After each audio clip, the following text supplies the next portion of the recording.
أعوذ بالله من الشيطان الرجيم بسم الله الرحمن الرحيم وقل لعبادي يقولوا التي هي أحسن إن الشيطان ينزغ بينهم إن الشيطان كان للإنسان عدوا مبينا ربكم أعلم بكم إن يشأ يرحمكم أو إن يشأ يعذبكم وما أرسلناك عليهم وكيلا وربكم أعلم بمن في السماوات والأرض ولقد فضلنا بعض النبيين على بعض وآتينا داود زبورا. ننني درس کو ان شاء الله العزیز سورة بنی اسرائیل پارہ نمبر 15 رکوع نمبر 6 آیات نمبر 53 54 55 درې آیاتونه چې نو هغه ویلې کېږي. اوس دې آیات کې الله جل جلاله فرمایي قل لعبادي الله وی زما بندگانو ته ووایم یقول التي هي احسن چې هغه خبره دی کوي چې کومه د ټولو نه ښه او غوره وي. ان الشیطان ينزغ بینهم بېشکه شیطان چې نو هغه فساد چې د دوی په منځ کې ان الشیطان کان للانسان عدوا مبینا او بېشکه شیطان دی د انسان دشمن ښکاره.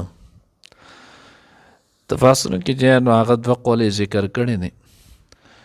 بعضې حضرات چې نو هغه ذکر کړي لکه تفسیر خازن نقل کړي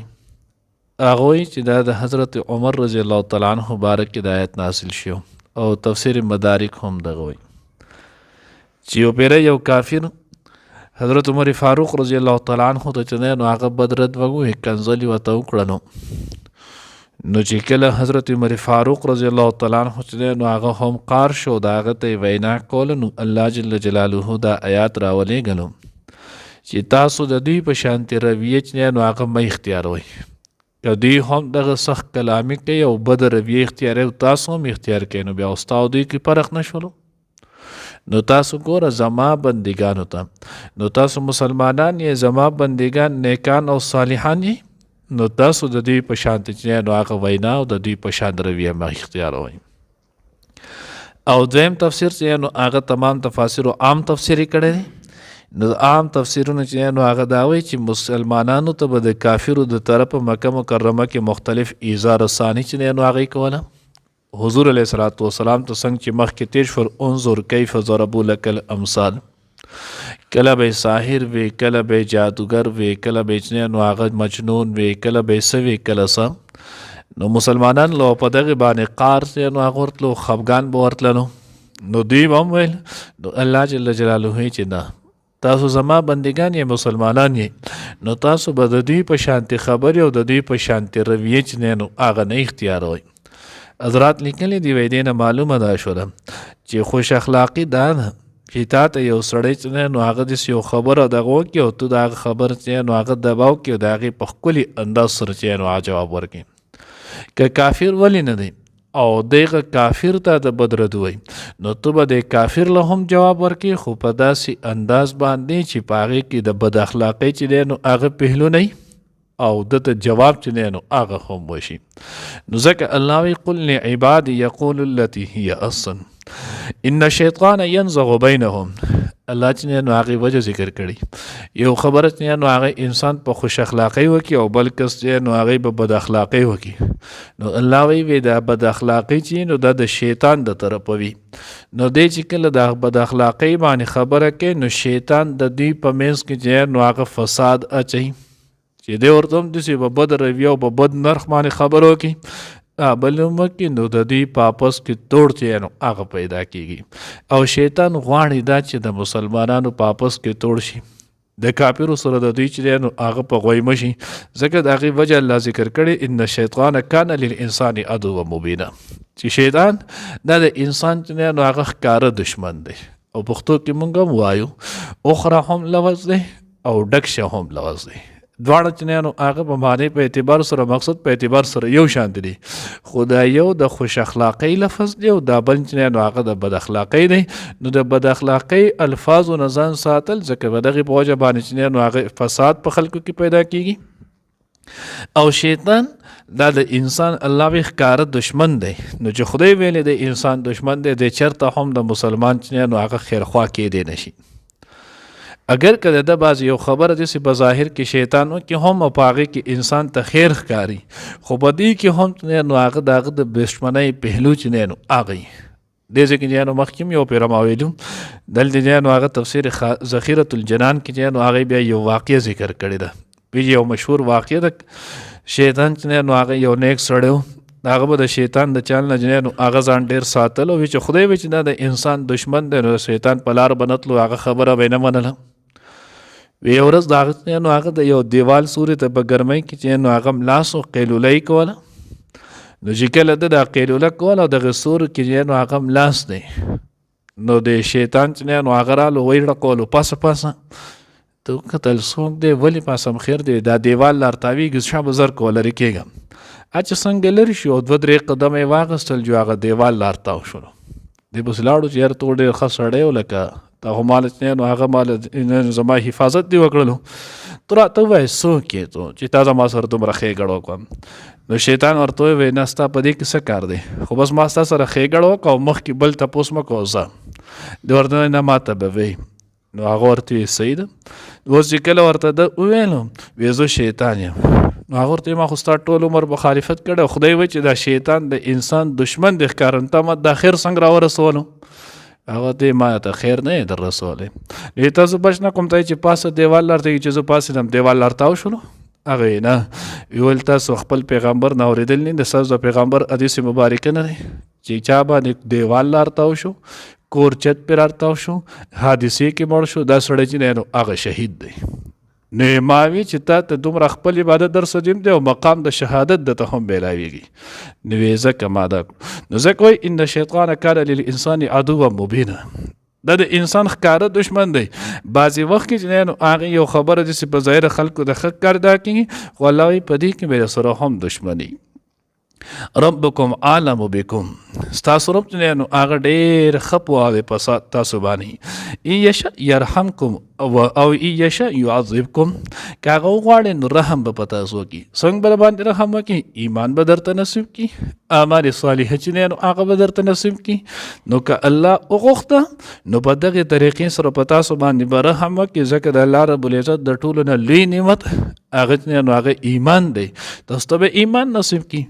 او که وغوښتله نو عذاب به درکړي د دغې ایمان نه چې نو هغه به محروم پاتې شي. وما ارسلناک علیهم وکیلا او مونږ ته نه لیږلی په دوی باندې چې نو هغه وکیل کارساز ذموار.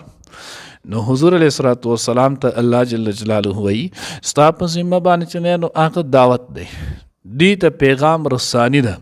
هدایت ورکول دا د الله کار دی. که الله وغواړي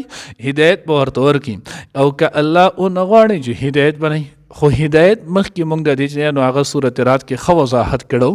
هدایت الله پاک هغې چاته کوي چې څوک الله پاک طرف ته رجوع کوي. ویهدي الیه من انیب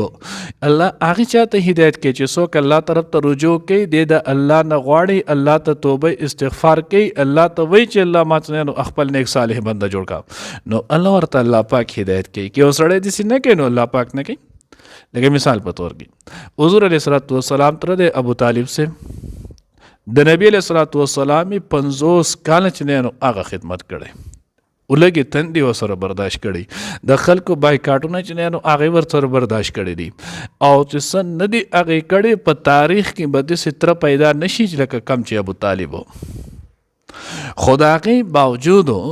الله پیغمبر چې نو هغه کله د دنیا راتلو کلمه ورته بار بار پیش کړله هغه په قسمت کې نو هغې ونه ویله. حضور ډېر غمجن و. الله جل جلاله آیات راولو کې انک لا تهدی من احببته ولکن الله یهدی من یشاء. نو دا ذمواري د هیچا نه ده پیغام رسول چې نو هغه دی باقي وی منله یا وی نه منله په دې الله رب العزت پیغمبر مکلف نه دی ګرځولی نو عام کس پې هم نشي ګرځولی. وربک اعلم او ستا رب چې دی نو هغه ښه پوه دی بمن په هغه چا فی السماوات په هغه څه چې په اسمانونو او په ځمکه کې دي دې کې چې څومره مخلوق دی څومره چې دی نو هغه شیزونه دي او د څه دپاره دي د دې ټولو علم صرف یو د الله د ذات سره دی د الله نه ما سوا چې دی نو هغه د دې علم دا د هېڅ چا سره چې دی نو هغه هم نشته. ولقد فضلنا بعض النبیین علی بعض او الله وی مونږ غوړوالی ورکړی چې نو هغه بعضې انبیا علیهم الصلاة والسلام لره په بعضو باندې اوس زمونږ دپاره حکم څه دی نو مخکې تیر شوي ولو مونږ د څوره انبیا علیهم الصلاة والسلام چې دی نو په دې ټولو زمونږ ایمان دی 1,40,000 کم و بیش تمام په تمام انبیا علیهم الصلاة والسلام دا د الله رب العزت خوښ مخلوقو الله رب العزت په هغه وخت کې چې دوی کم دین او شریعت سره رالیږلی هغه حق او سچ دی نو هغه دین ولو د دې ټولو باندې ایمان ساتل دا زموږ د ایمان چې دی نو هغه حصه ده. تفصیلي ایمان زموږ باندې د حضور علیه الصلاة والسلام باندې او د حضور علیه الصلاة والسلام په شریعت باندې دی چې د دې تفصیلي ایمان به موږ په دې ساتو اجمالي ایمان دا به د ټولو انبیاو بیا به موږ د خپل طرفه یو پیغمبر له په بل باندې ترجیح او غوړوالی نه ورکو. الله جی ولا کم مقام او درجه ورکړي هم حق به بیانو د خپل طرفه نه لکه څنګه چې یهود او نصارا چې نو هغه ګمراه شول. یهود دومره د حضرت عیسی علیه الصلاة والسلام په باره کې بغض وکړو تر دې چې الیاذ بالله پیغمبري هم ونه منلو او بیا ورته د هغې نه وروستو غلط نسبت هم وکړو الله مردود کړل. یهودو چې نو هغه دومره وکړلو دې څوک عیسایانو بیا چې نو هغه د حضرت موسی علیه الصلاة والسلام نه انکار وکړلو نو چې کله د دغې نه انکار وکړو نو الله رب العزت د هغوی هم چې نو هغې مردود کړل ځکه د خدای د یو پیغمبر نه انکار کول دا د ټولو پیغمبرانو نه یو شانتي دی. نو الله وی مونږ وله درجې ورکړي لکه ابراهیم علیه الصلاة والسلام ته الله پاک خلیل درجه ورکړې ده موسی علیه الصلاة والسلام ته الله پاک د تکلیم درجه ورکړې ده دغه شانتي آدم علیه الصلاة والسلام الله پاک ابوالبشر ګرځولی حضور علیه الصلاة والسلام سید المرسلین چې دی نو الله ګرځولی کمې درجې چې دي بس زموږ په دغې باندې آمن وسلم نه خپل طرفه به مونږ چې دی نو هغه کمې کوتاهي کمې زیاتې دا چې دی نو هغه به نه کوو.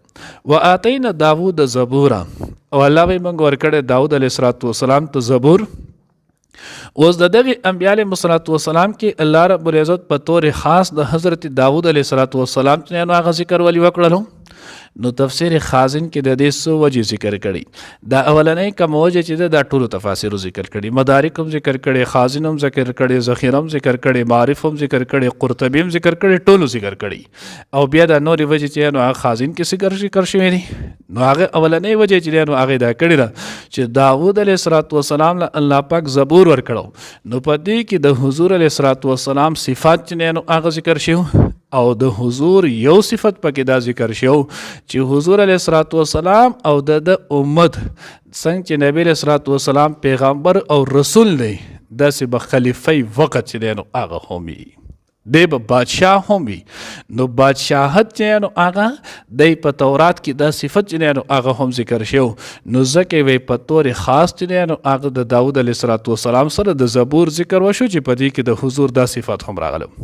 او چې د حضور امت دا به هم چې نو هغه علما او صلحا به هم وي او دغه شانتی دا به خلیفه وخت چې دی نو هغه به هم وي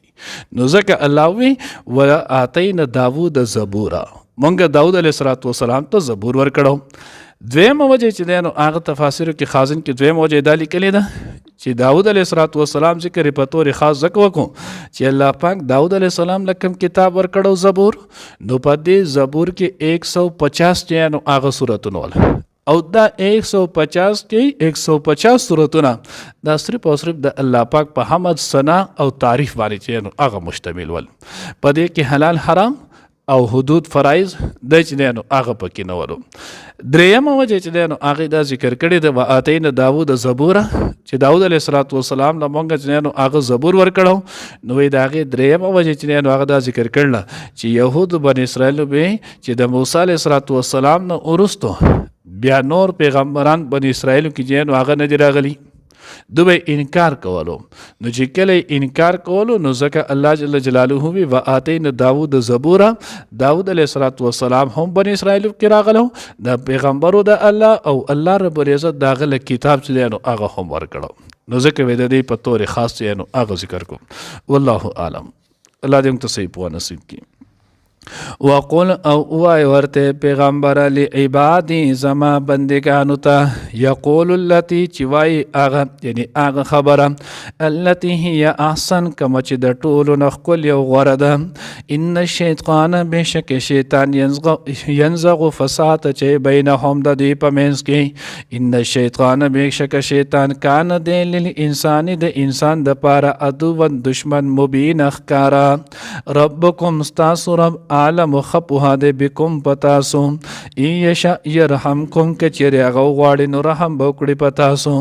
او ای یشا یعذبکم یا کچری غواړي اغه نو عذاب بدر کړي تاسو ته. وما ارسلناک علیهم او مونږ نه لګلې تو په دوی باندې وکیلا ذمہوار. وربک اوستارب عالم خپوه دی بمن پاغسا فی السماوات چې پاسمانونو کې دی والارض او ځمکه کې دی. ولقد فضلنا او بشک فضیلت ورکړی مونږه بعض النبیین بعض پیغمبرانو لره علی بعض په بعضو باندې. وآتینا او ورکړی مونږه داود علیه السلام ته زبورا زبور.